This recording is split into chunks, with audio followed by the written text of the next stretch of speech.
Hey there, it's good to see you again. Let's continue our journey of understanding LangGraph.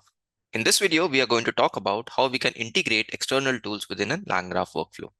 Let's begin by talking about what exactly is a tool. Now, we have described this previously as well. Tool is nothing but a function which an agent can use to get real world data or actions, right? So this basically is a function which allows an agent to perform some actions which are beyond its intrinsic capabilities.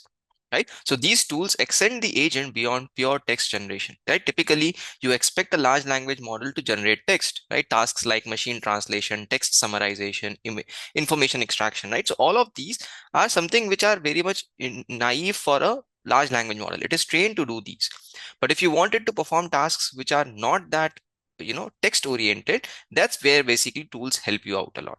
So say, for example, you want to add web search capabilities to your agent or image generation or capabilities that allow your agent to query data from a database or read data from a file, right? So all of these are basically functions which you can provide to your agent, and the agent can then use those functions to perform these actions. So how are tools integrated in a LangGraph workflow, right? So typically tools are designed as a dedicated node. So just like we have nodes that describe our agent, we have nodes to describe, right? So the user input and such, we can even add nodes dedicated for tool calls.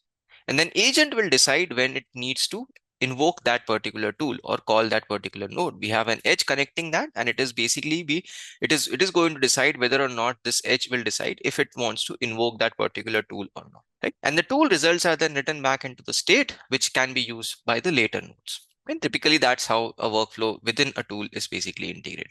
Now here we are going to integrate some basic tools. In this demo, we are going to use a calculator tool and integrate this calculator tool in our workflow, but you can use similar example to integrate even a file reader or a web search tool over a vector store as well.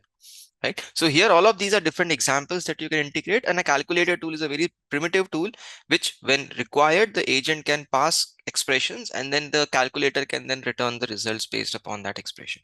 So here the tool nodes is basically designed as follows, right? So obviously the first is input. Now input is basically the relevant fields from the state, right? So this input will contain all the fields from the state. So say for example, for our calculator tool, we require the expression to be calculated. So this is going to be our input for that particular tool. Similarly, for a file reader tool, we will require this file path, right? So this is going to be required for a file reader tool. Similarly, if you are basically designing a tool which can execute SQL queries, then you are going to require a SQL expression as an input, right? So therefore, every single tool will require its own inputs, just like how Python functions operate.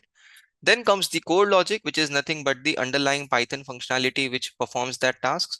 The calculator, meaning you need an eval expression that can evaluate the expression, or a SQL engine that connects to the database, executes the query, and returns you the output, right? So that core logic is what defines the actual function logic. And the final output is basically then written back into the state under a clear key, which can be used by the later nodes in the workflow. So how these agent and tool interact with one another, that's basically the next question that's supposed to be answered.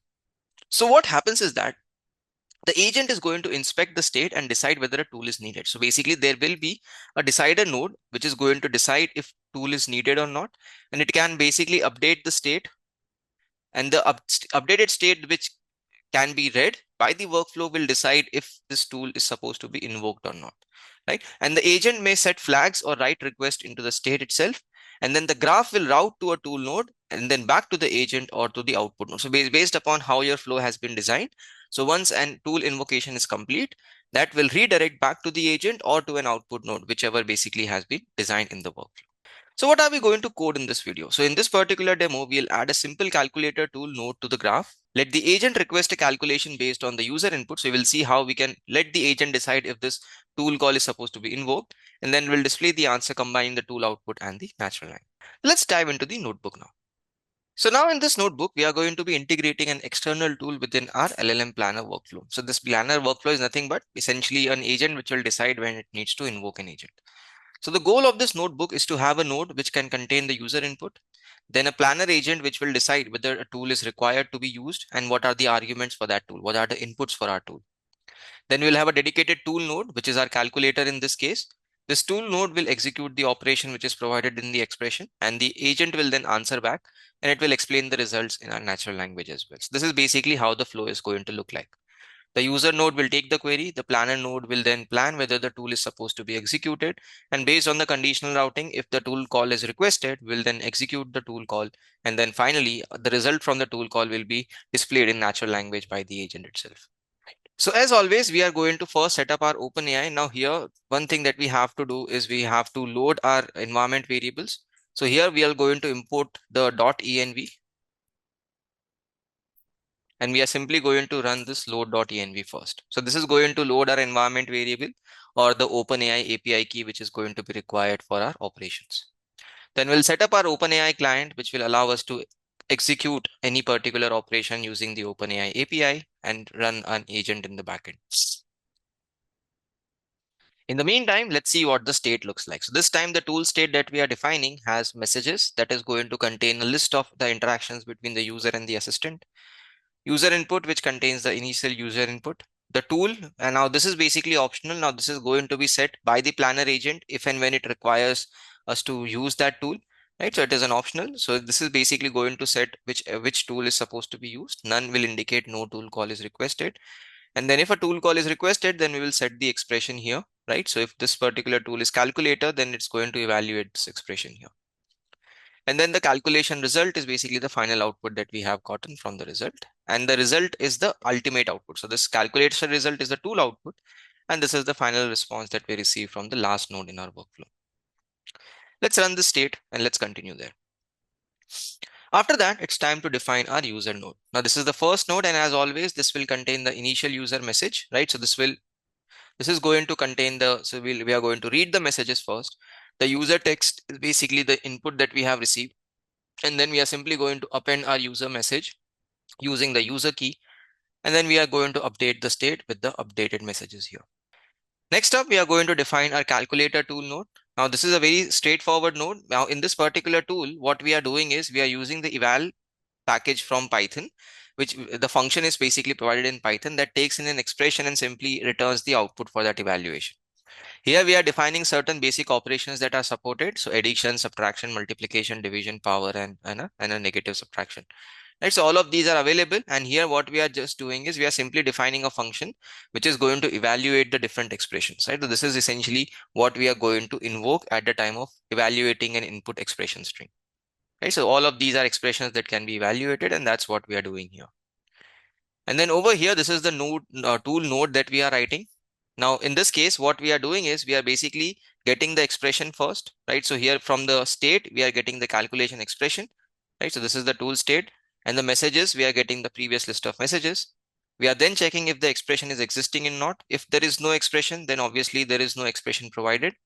But if it is there, then we are passing the expression to our evaluation function, which we wrote above, right? And then this will return us the value. And then we are simply appending a message from the tool call saying that the tool has evaluated the expression to the corresponding value.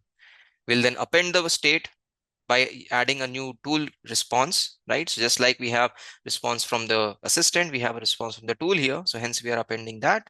And then we are returning back the updated state like any other node does. Then we have a planner agent node which decide if a tool call is required or not. So here this particular agent will decide if it is required to use the calculator tool or nothing else. So if you look closely here, there's a planner agent node, and this planner agent node will take the user input, and then we are getting a prompt. Like we are sending this prompt to the agent. We are saying to the agent that you need to decide if you need to use a tool based upon the user input, right? It has two tools, right? So in this case, it has a calculator tool available. Now, in this case, this tool is supposed to be invoked when the user asks us to compute a numerical expression, right? So whenever the user has given us to compute something, we are going to invoke this calculator tool. Then we are giving what the user question is. And after that, what it needs to return back. So it needs to return a JSON object, which contains the tool key that contains either calculator or none, and the actual expression, which is supposed to be, executed when this particular tool is invoked. Right. So here you can see we are then asking the model to complete this response. We are setting up the system role, right? So the input and everything, prompt and all are going in, right? And then finally, in this case, we are letting the message to complete. And then we are then loading the JSON, which we have received as an output, right? And after that, we are simply getting the two keys, which we are getting the responses. So tool key to let us know which tool is used, and the expression key to let us know what expression is supposed to be invoked. And then finally, we are setting a response from the planner side here and letting the agent and letting the messages append itself in order to know what is the next plan of action. We'll execute this as well. And finally, here, this is the last and final tool answer. This is basically going to finally give us the answer back, right? So here, this is an OpenAI chat model to format the final response. So if the calculated result is none, it means that there is no response as such, or else we are then going to, create a user query, and we are using another model to basically summarize what the output looks like.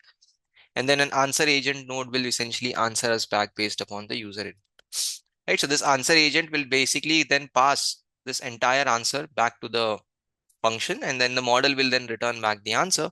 And that is what we are going to append as an assistant response. That's pretty much it. So these are the different nodes that we have. And now it's time to add up these nodes together. So in the graph, we are adding these nodes one by one. So each node gets added first. The entry point is set to be the user node, and then we are adding an edge between user and planner. So every time we have an input, we are going to plan what's supposed to be done next. So hence a definitive edge between these two. And then after that, we are deciding what to do after the planner. If the state contains a tool call, then in that case, it's returning the calculator, else it is returning the answer agent. And then we are adding a conditional edge between the planner, right? So from planner, it is going to route to a calculator or an answer agent depending upon the output from route after planner. And you can see here we are then adding an edge from calculator to the answer agent. And after that, we are also adding an edge after the answer agent to end, meaning that it will complete the workflow. We'll then compile everything off and we'll try out a bunch of other queries here, right? So let's complete it and see what the updated graph looks like. And now you can see clearly that we have basically the user input going to the planner. Planner decides whether to invoke the calculator or not. After invoking the calculator, the answer agent then summarizes the response. If this calculator is not required, the flow directly goes from the planner to the answer agent, right? So that's basically the workflow that we have created. Then we have a couple of queries that we want to try out. So here the first query is an expression and the second query is just a chit chat, right? So it's not nothing specific to a query as such. We'll iterate through both of them and see what the responses look like. Right, so this is the first input that we gave to our agent. And let's see what the sequence of flow looks like.